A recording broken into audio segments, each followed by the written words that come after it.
Hello, welcome back, students. Let us start our English chapter again and resume from where we had left yesterday. Today, actually, I'm not having the book due to some reasons, so I will continue in my phone. You just got to read line by line in your book. Just keep your finger on the words I'm speaking.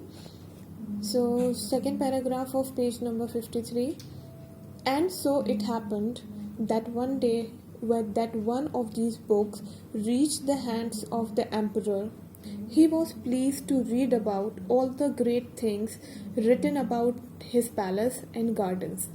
He reads some more, and then suddenly he read about the nightingale and was astonished.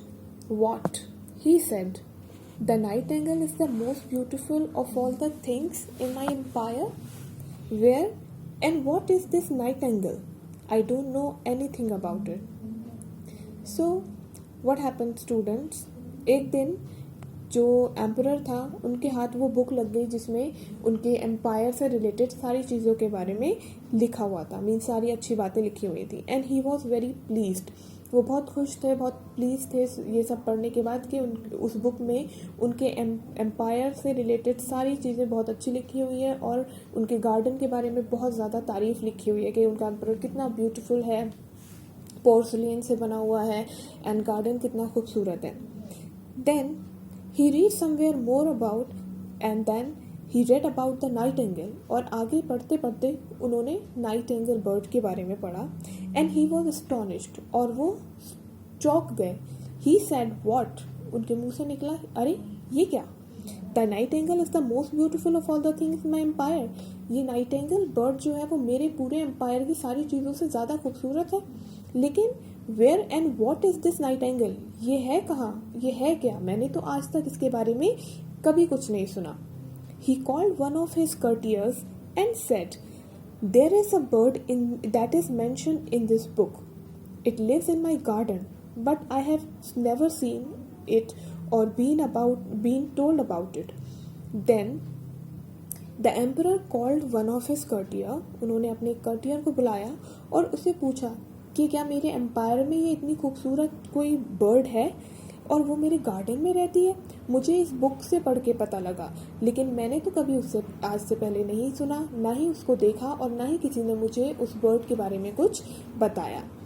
I have never heard of the name of such a bird, said the courtier. She has not ever been presented in the palace. तो उनका courtier उनको answer करता है कि मैंने भी आज से पहले कभी ऐसी कोई बर्ड के बारे में नहीं सुना और ना ही कभी ऐसी बर्ड को एम्परर के सामने प्रेजेंट किया गया या कभी उसे महल में लाया गया. The whole world knows that this bird is mine and I don't know about it, said the emperor. I want her to be presented in my court this evening. तो एम्परर उसको रिप्लाई करते हैं कर्टियर को कि पूरी दुनिया इस bird के बारे में जानती है जो कि मेरी है, मेरे एम्पायर में रहती है, बट सिर्फ मुझे ही नहीं मालूम. मुझे कुछ नहीं पता. मुझे वो अपने कोर्ट में, अपने पैलेस में चाहिए है शाम होने से पहले. The courtier went off in search of someone who could tell him about this famous bird but return and said, your majesty, no one knows about this bird. You can't believe everything you read about in books. तो जो उनका कर्टियर होता है वो इस खोज में निकल जाता है कि कहीं से भी उसको उस बर्ड को ढूंढना है और वो हर किसी से उसके बारे में पूछता है जो उसको लगता है उसको कोई भी इंफॉर्मेशन दे सकता है, बट उनके हाथ कुछ नहीं लगता है.